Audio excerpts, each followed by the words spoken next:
Good evening. It is decision time for Conservative MPs in the Midlands who are yet again choosing who to back to be our next Prime Minister.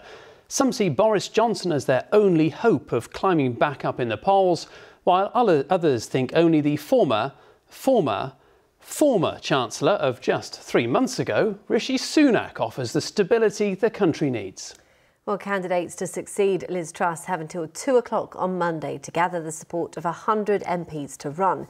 Our reporter Lewis Warner has been to the Red Wall seat of Dudley North, where many voters have simply had enough. At this cafe in Dudley, the writing is on the wall for the Tories. The coffee morning chat is about the only story in town: the Conservatives in chaos and who should take over as Prime Minister. I don't think it should be Boris. I think it should be Rishi Sunak, because he said all along that her policies would cause chaos, and they have. So I think it should be Rishi. What would you think if Boris Johnson came back? No, he'll be as bad as Liz Truss, whatever her name is now, because he was a complete idiot. He cheated and lied to everyone, he even lied to the Queen. In 2019, Dudley broke with tradition to vote for the Conservatives, with people hoping brighter days would lie ahead. But the misery many now face with the rise in cost of living has brought that decision into question. The local MP, though, says that's not the fault of Boris Johnson, whom he wants to see return to office. He's the only person with a mandate from the public. He was the only person who actually commanded the confidence from all parts of the country, not just in this Red Wall seat of Dudley. He didn't command the confidence of his MPs, though, who got rid of him.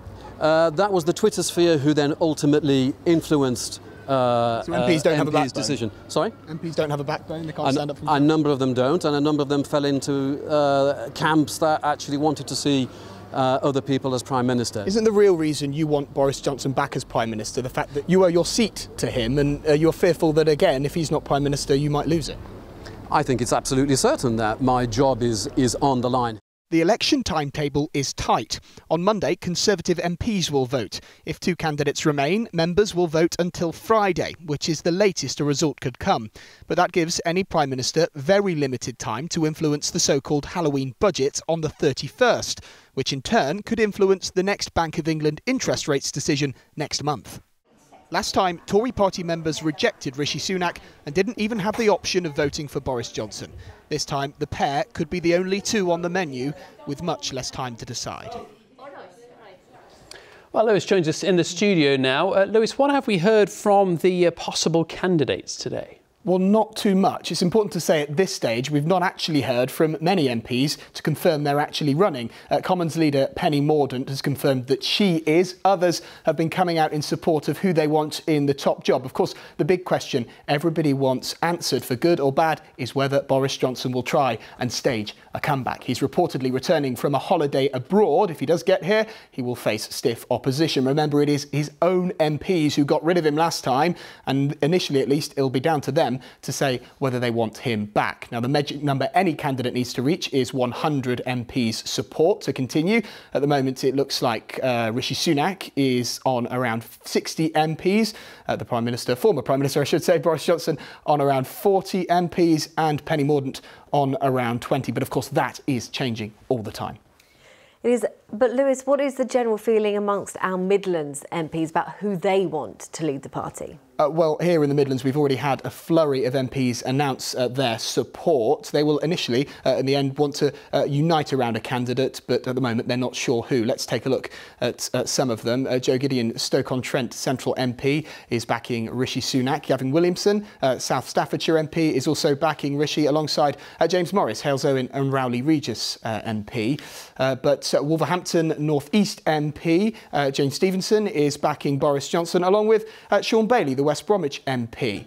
Nicola Richards, West Bromwich East MP, is backing Penny Mordaunt, and Craig Tracy, the North Warwickshire MP, is backing, and Bedworth, of course, is backing Penny Mordaunt too. Now, of course, for many, the idea that Boris Johnson will return sends a shiver down their spine, but for others, it fills them with excitement. One of those is the Lichfield MP, Michael Fabricant. Providing he actually offers himself, I'm going to be backing Boris Johnson because he's got the mandate. What do I mean by that? Well, what I mean is that you know, people are arguing there's a small group of people selecting who our next Prime Minister should be. If Boris Johnson offers himself, and I don't think he's fully decided, you know, he got a huge public mandate in the general election of 2019. He learns a lot by his lessons. Now, look, it was a tough time with COVID. It distracted government from all the other things he had to do. But as I said, he got the big things done. And I think this time he will be even more careful to make sure that sometimes it's the little things that count too. Well, we know Boris Johnson has a lot of support from the Tory base. If he makes it through to that vote for members, we can perhaps expect others to rally around another candidate, making a sort of anti-Boris coalition, if you will. The one thing that people would like to take away from this, though, is that this will be swift. We could have a new Prime Minister by Monday. If not, it will be no later than around this time next week. Lewis, so much happening. Thank you very much.